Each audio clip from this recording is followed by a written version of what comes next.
Y eso uno tiene que ser siempre agradecido. Entonces, agradecer y decir que vamos a seguir trabajando. Miren, estamos en el tema de seguridad, pero estamos en el tema de carreteras, estamos en el tema de trenes, estamos en el tema del agua. Ya vamos a presentar todas las licitaciones que vienen del programa del Plan Nacional Hídrico que presentamos hace poco. Estamos en el tema de la construcción de hospitales, en el tema del abasto de medicamentos, en el tema educativo. Estamos en todos los temas. Tenemos reuniones de seguimiento permanentes. Entonces, ¿qué vamos a hacer? Cumplir con los 100 puntos a los que nos comprometimos el 1 de octubre. El Plan Nacional de Desarrollo se entrega el viernes, que tiene lo que se recogió de los foros, los 100 puntos que fueron divididos, si se acuerdan, en repúblicas: la república educadora, saludable, democrática, etc. Lo que se recogió de los foros, los 100 puntos, el Plan México está incluido también en lo que vamos a presentar del Plan Nacional de Desarrollo. Entonces, pues es trabajar por la gente y servir a la gente, servir al pueblo. Y ya por último, al secretario Esteva, ¿ya están los acuerdos con las comunidades por donde van a pasar estas carreteras que se contemplan en este plan de infraestructura? Son pocos los lugares donde hay nuevos derechos de vía. La mayoría son derechos federales, porque muchos son modernizar y ampliar carreteras. Ahí donde hay nuevos derechos de vía se tiene que cumplir con todo. Tiene que ver si es zona o comunidad o pueblo indígena, pues tiene que haber la consulta, y si no, de todas maneras se tiene que consultar con la gente para que no tengan ningún problema. ¿Y cómo garantizar que las empresas cumplan con tiempo y forma para no trazar este plan? Pues es muy bueno, Jesús. Y lo citamos además con la presidenta también de las empresas para que cumplan. Gracias, buen día a todas y todos. Sí.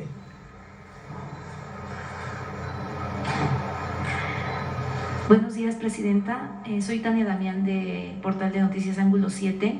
En materia de seguridad, bueno, ya comentaba que en estas negociaciones por el tema del narcotráfico y la drogadicción, que probablemente haya otra llamada telefónica, pero no se ha considerado un encuentro presencial allá, bueno, con el presidente Trump, para darle seguimiento a este tema de la reducción de la drogadicción, en donde pues ya anunció la campaña de $200 millones, pero también no solo una campaña publicitaria, sino también una campaña preventiva, integral, y bueno, también sobre la reducción de la violencia en México, que es el tema pues para evitar que los cárteles pues sigan mandando droga, y eso también reduciría la violencia en México. ¿Qué tan factible podría ser y en qué tiempo un encuentro presencial? Pues de acuerdo con lo que pactemos con el presidente Trump. El primero pues es el 4 de marzo y después vienen algunos temas. Por ejemplo, él planteó el tema del acero y el aluminio para el 12. Él, por ejemplo, ha estado planteando esto de los aranceles recíprocos. Con México pues no tendría por qué aplicar la reciprocidad, porque en realidad no hay aranceles. Entonces, después del 4 de marzo, pues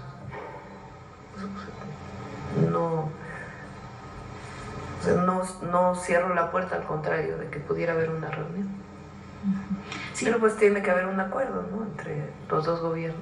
Se habla de que se tiene que fortalecer los regionalismos económicos, en este caso, para evitar pues la logística, el transporte, pero bueno, pues sería esperar al 4 de marzo como sí, recuerden también que viene la revisión del tratado. Entonces eso lo acordó el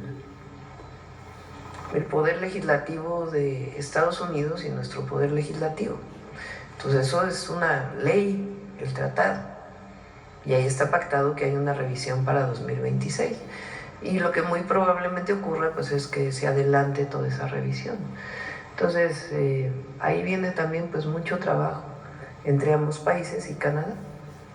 Presidenta, ahorita que el compañero Carlos hablaba del tema de la privatización del agua, en Puebla también hay pues una empresa privada, aunque ya el gobernador Armenta y el alcalde están tratando de pues hacer reuniones para evitar las quejas. Hubo un cambio de director de esta empresa Agua de Puebla, se privatizó en el sexenio de Rafael Moreno Valle.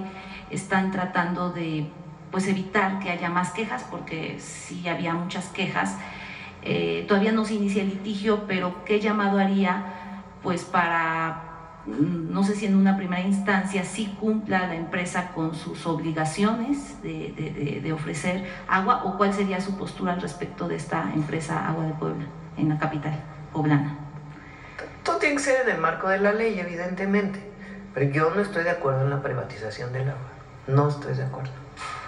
No me parece que sea la mejor manera de resolver el acceso al derecho humano al agua.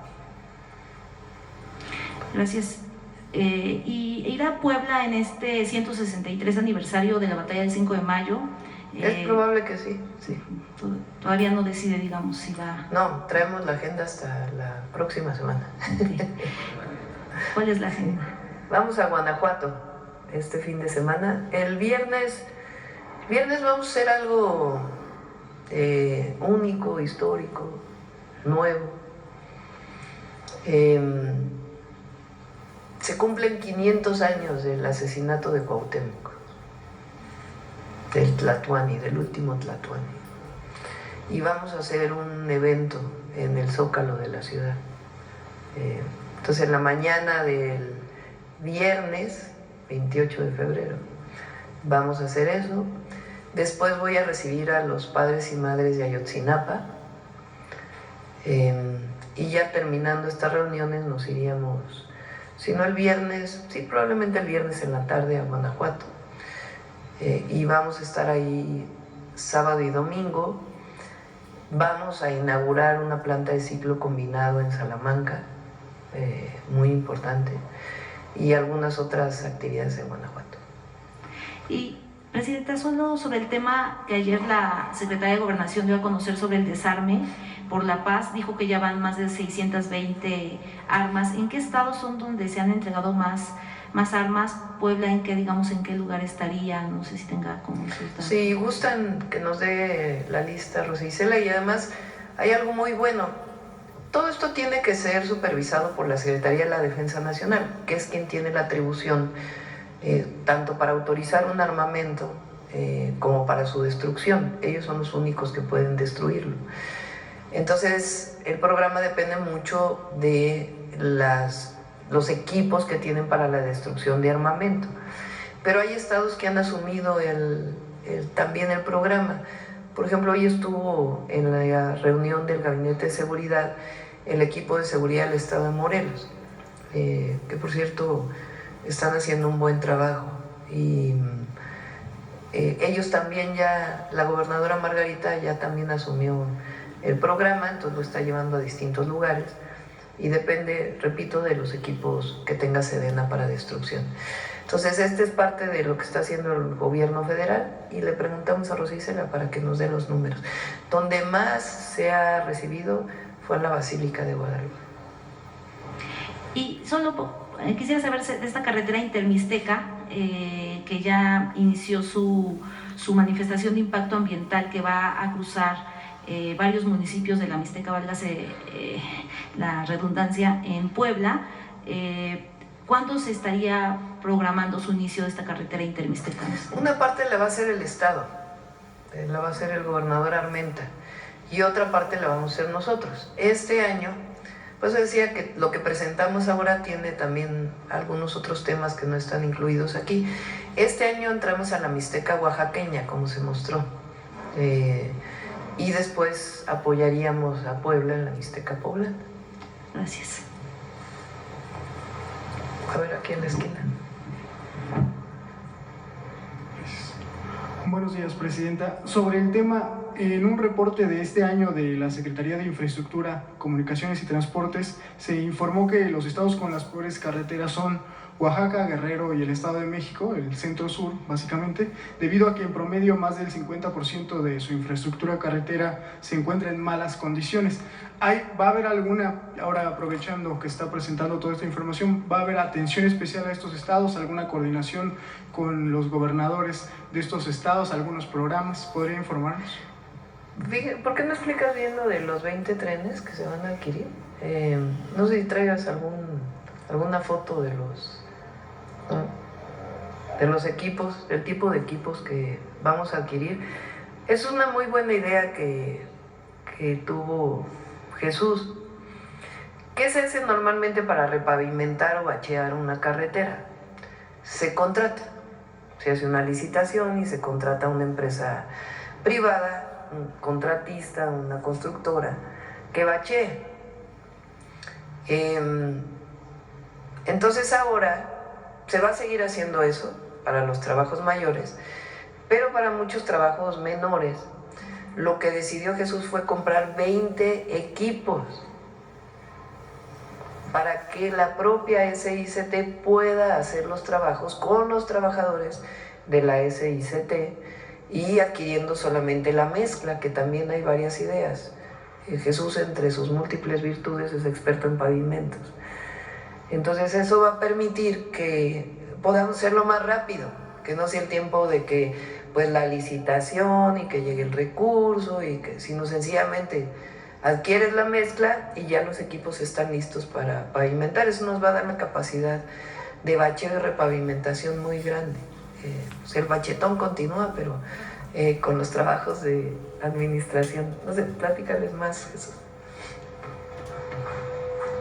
Sí, con base en la experiencia que tuvimos en la Ciudad de México, nosotros atendíamos ciertos trabajos por administración y teníamos fresadoras portátiles pequeñas y equipos por administración, y eso nos dio capacidad de reacción inmediata. Teníamos la planta de asfalto de la ciudad y con eso podíamos atender pues mucho de la conservación que se hacía, de lo que llamamos rutinaria.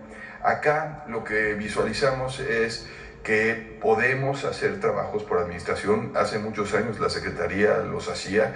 Si ven, todos los centros SICT tienen sus zonas de equipos. Todavía hay algunos equipos del Fonden por ahí arrumbados, y queremos recuperar esa capacidad de ejecución de trabajos por administración. Entonces, cada tren de repavimentación incluye una fresadora, equipos. La fresadora es el equipo que tritura el asfalto, lo levanta, y que es la primera actividad que se lleva a cabo para empezar un proceso de repavimentación.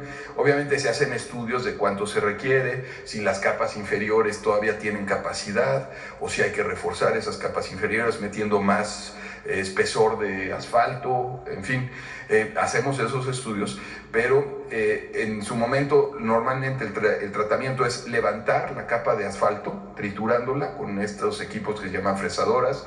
Después de eso viene una máquina que extiende el asfalto, que le llaman finisher o extendedoras, y que hay algunas que lo que hacen es poder extender capas muy delgadas. No sé si vieron lo que hicimos en Tlalpan. Y pues Tlalpan eran microcarpetas de 2-3 centímetros que les alargan la vida útil, previenen que se siga deteriorando y dan una superficie uniforme. Bueno, vamos a adquirir extendedoras con estas características. Después, una vez que se extiende la mezcla, entran los equipos de compactación. Primero los neumáticos, primero las planchas, los rodillos, y después entran los compactadores neumáticos. Los dos también los vamos a adquirir. Y vamos a adquirir pipas para el riego, para lo que es la emulsión, con lo que se pega, digamos, el asfalto a la superficie. Y vamos a adquirir también unas máquinas que se llaman recuperadoras. Estas máquinas pueden triturar las capas inferiores, es decir, no nada más el asfalto, sino las capas de abajo. lo mezclan con la capa triturada de asfalto, le incorporan cemento o le incorporan lo que llamamos asfalto espumado, y eso nos permite tener capas estabilizadas, es decir, aumentar la capacidad de las capas inferiores, que eso es lo que realmente resiste las cargas. Y con esto ahorramos el tener que estar llevándonos el material y regresándolo. En fin, con esto calculamos pues que vamos a disminuir los costos en más de 30%. Y con esto vamos a ampliar metas y también vamos a tener capacidad de ejecución. Eso no significa que no tengamos que también seguir licitando algunos tramos, porque no nos damos... bueno, con esto podemos atender 20 frentes. Calculamos que vamos a estar atendiendo del orden de 1,000 o 2,000 kilómetros con estos frentes, que es importante la meta, ¿no? Por lo que vieron. Son estrategias, vamos a ver cómo vamos teniendo resultados, y en la medida que visualicemos algo que no... hoy presenté, pero que también es otro de los frentes de trabajo y otro de los problemas, es el oriente del Estado de México, donde también en 10 municipios va a haber una intervención importante de conservación y de repavimentación, y que también estamos visualizando el integrar equipos de estos frentes por administración. Entonces creo que va a ser un esfuerzo. Ahorita no sé, creo que no ha llegado las imágenes. Sí, bueno, a ver si las presentan, de lo que es un tren de repavimentación. Miren, este es el que estabiliza. Es un tipo de recuperadora que lo que tiene es lo que le llaman un mandril o una pieza que lo que hace es triturar las capas inferiores y mezclarlas con la capa superior. La siguiente, una extendedora, lo que le llamamos las finishers, que son los equipos que extienden y que van, también mezclan y uniformizan la temperatura del asfalto, el asfalto que viene con diferentes temperaturas, y esto nos permite ya extenderla. La siguiente, y entran los equipos de compactación. Primero viene una compactación, que lo que le llamamos es armar la carpeta. Eso se tiene que hacer a temperaturas adecuadas, si no, no se logra la compactación, que son los rodillos. Después viene ya la parte de cerrar el poro, que son los rodillos neumáticos, que se da a otra temperatura. Y finalmente por allá se ve un pata de cabra que también vamos a adquirir. Esos rodillos de pata de cabra se utilizan cuando vamos a estabilizar el suelo. Vamos a estar trabajando en las capas inferiores, en lo que se llama reconstrucción. Cuando ya hay mucho daño en las capas inferiores, si esas no las intervenimos, de nada sirve que yo le esté cambiando la carpeta asfáltica, se daña. La siguiente, la pipa aspersora de emulsión, que son riegos, tanto lo que llamamos liga como riegos de impregnación, que sirven para que el asfalto pegue con las capas inferiores. La siguiente, y finalmente la perfiladora, es la fresadora perfiladora, que es la que tritura las capas superiores, y también vamos a estar adquiriendo algunos camiones para también tener esta capacidad de transporte. Creo que básicamente es eso. La siguiente. ¿Y cuándo vamos a invertir en esto? Vamos a invertir 850 millones en los 20 trenes de trabajo, que ahí también, para dimensionar, a veces con 400 millones, con 425 millones, pues tenemos 10 trenes de trabajo, y adquirir la mezcla nos puede representar del orden de 2,000 millones para atender cerca de 1,500 kilómetros, dependiendo de los espesores. Entonces hay pues una estrategia para la conservación en los próximos años. Les dije que era experto. Gracias. También soy Jesús Pérez, de Revolución 3.0. Volviendo a la política, Presidenta, desde hace semanas al Senado de la República llegó la propuesta de una coordinación nacional para el combate al fentanilo y drogas sintéticas, una iniciativa del priista Alito Moreno, siendo él mismo el primero en la lista para el cargo, con el fin de, y cito, coordinar esfuerzos entre los 3 órdenes de gobierno, colaborar con organismos internacionales, supervisar a las fuerzas de seguridad. Básicamente Alito quiere gobernar México sin que lo voten, ¿no? ¿Tomaría en serio esta propuesta de un SAR antidrogas para México, Presidente? Si tenemos un gran gabinete, ¿para qué queremos un SAR? La verdad, pues, son de primera. Omar García Harfuch, pues es buenísimo. El general secretario Revilla, pues lo mejor que tiene la Secretaría de la Defensa Nacional. El almirante Morales, de primerísima. Rosa Isela, que es secretaria de Gobernación, que es parte del gabinete. El fiscal. El fiscal general de la República. Tenemos un gran gabinete. ¿Para qué?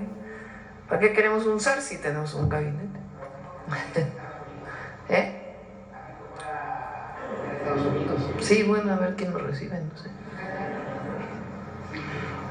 En otro tema, Presidenta, en los últimos días apareció... A lo mejor paga ¿cuánto? ¿Cuánto dicen que... ¿Cuánto comentaste que estaban...? $150,000. Ah. 150,000 a los regiomontanos y 5 millones. ¿O 5 millones? 5 millones a los empresarios por ¿De dólares? ¿Los tendrá, Presidente? Sin comentarios.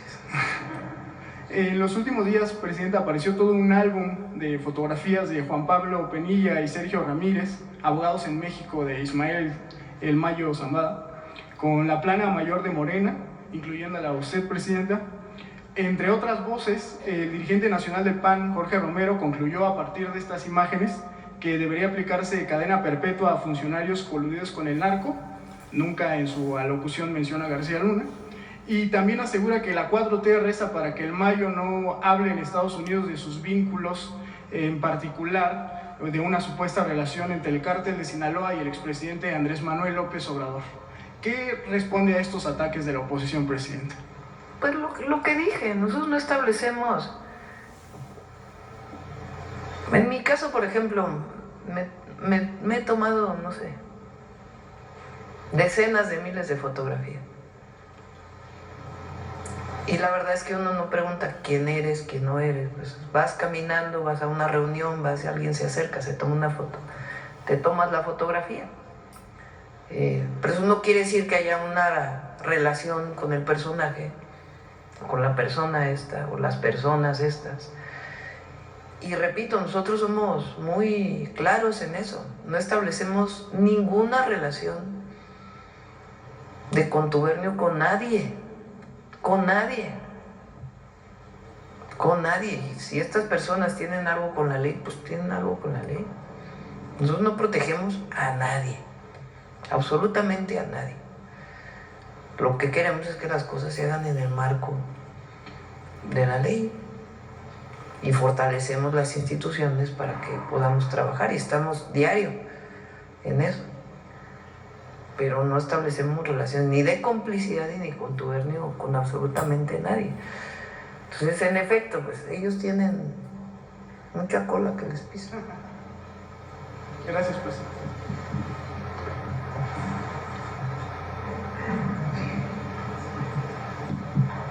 Buenos días, Presidenta. Manuel Elenzi Ramírez, de Ciline y El Político en las Redes. Preguntarle, ¿cuál es el objetivo del programa de infraestructura carretera de 2025 a 2030 y cuáles serían los puntos que más destacaría? Conectar el país. Y particularmente dedicar una muy buena parte del recurso a las zonas más vulnerables, por el bien de todos, primero los pobres. Entonces, el proyecto de infraestructura tiene que ver con conectar al país para fortalecer el desarrollo económico y mejorar las condiciones de vida de la gente, y al mismo tiempo atender aquellas zonas que tienen mayor necesidad. Entonces, ese es el objetivo de todo el programa de infraestructura en el terreno de movilidad. Los trenes tienen el objetivo de conectar personas y conectar mercancías para fortalecer la economía del país. En otros temas, Presidenta, en la semana han ocurrido distintas manifestaciones a lo largo del país contra las iniciativas de reforma a la ley del ISSSTE. Ah, qué bueno que lo preguntas. Y bueno. quería preguntarle si se abrirá diálogo o espacios para que se reciban a todos los sectores de docentes, porque algunos argumentan que solo el Sindicato Nacional de Trabajadores está siendo escuchado, y también creo que hay un poco de desinformación. Hay diálogo con la CENTE también, incluso yo me he reunido 2 veces ya con ellos. A ver, es importante aclararlo. y además que si se tiene que modificar algún escrito para que quede totalmente claro, pues que se haga. Las maestras y los maestros desde hace... A ver, primero voy a explicar en qué consiste las reformas y segundo, qué han estado pidiendo los maestros, que también estamos trabajando en ello. Las reformas consisten o tienen dos objetivos. Uno, que las personas, servidores públicos de confianza de los gobiernos o de los poderes ejecutivo, legislativo y judicial, que tenemos ingresos divididos en una parte de salario base y otra parte de compensación, que la parte de compensación destinemos el 2.7%, creo que es, para fortalecer el ISSSTE, porque en esa parte de nuestro salario no cotizamos al ISSSTE. No impacta en pensiones, no impacta en nada, sencillamente es un descuento para los servicios de salud. No impacta en maestros. A los maestros no se les va a descontar nada más de lo que actualmente existe en la ley. No impacta a trabajadores de base de los gobiernos, no impacta a trabajadores del sector salud, no tiene ningún impacto, sino sencillamente en los trabajadores de confianza de los tres poderes, que tenemos un ingreso adicional por compensación. Eso es lo primero. ¿Por qué lo hacemos así? Pues porque es injusto que si tienes una parte de tu salario que cotiza y otra parte que es tu compensación, pues que de esa parte te descuenten el 2% para apoyar al ISSSTE, que es a donde vamos a recibir atención médica los trabajadores del Estado.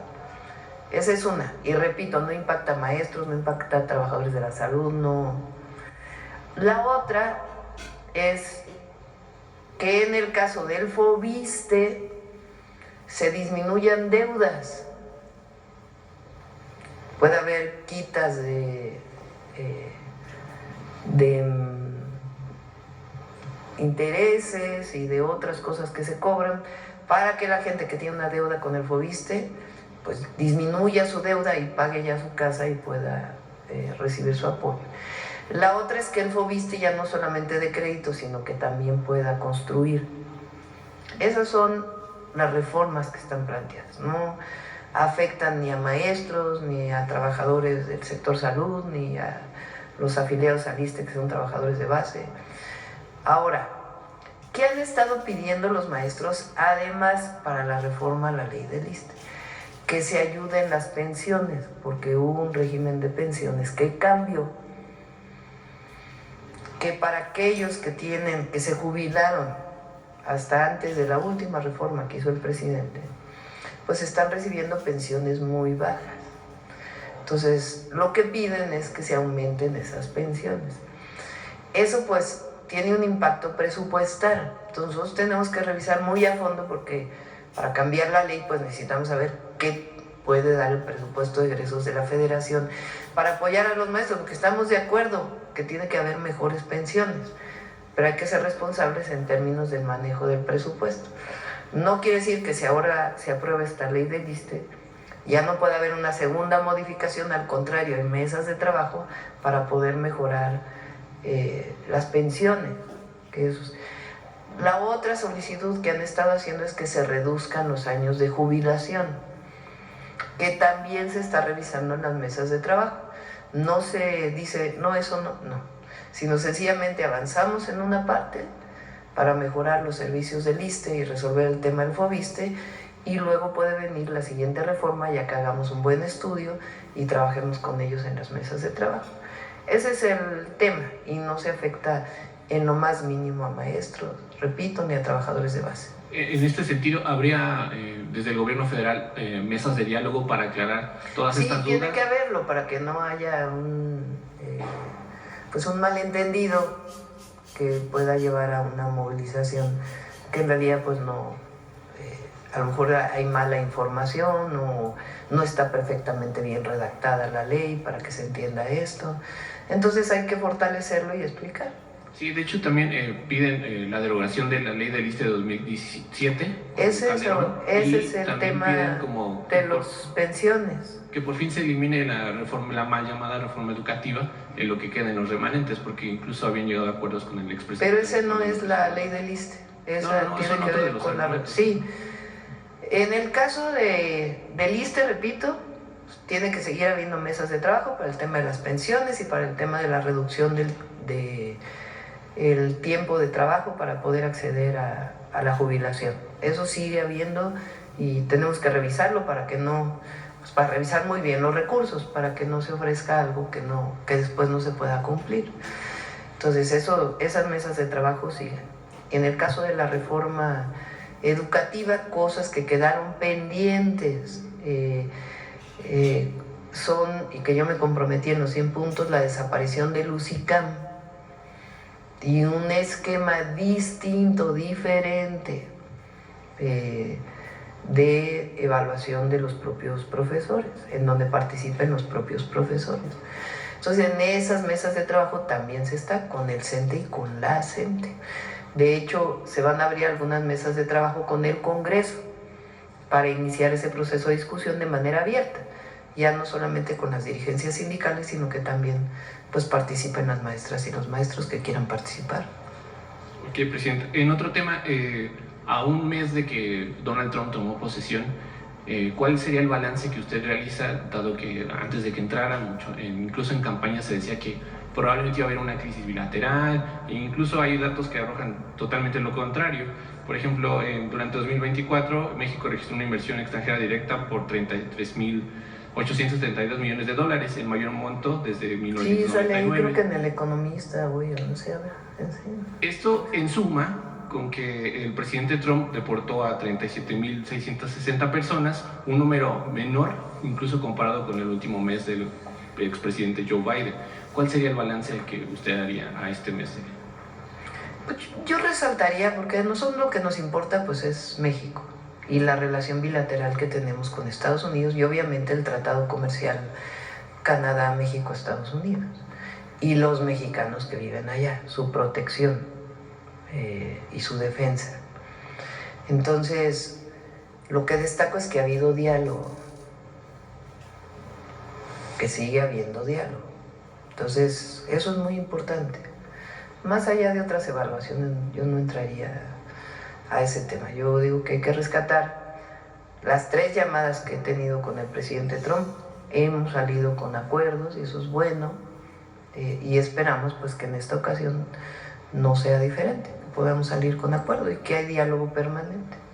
Y estas inversiones que aumentaron inclusive... Pues, siguen las inversiones. Fíjense que es algo muy bueno y habla bien de México. Ahora que he estado en los estados del norte, donde ustedes saben que hay una inversión importante, le pregunté al gobernador de Nuevo León el día que estuvimos el Día del Ejército si había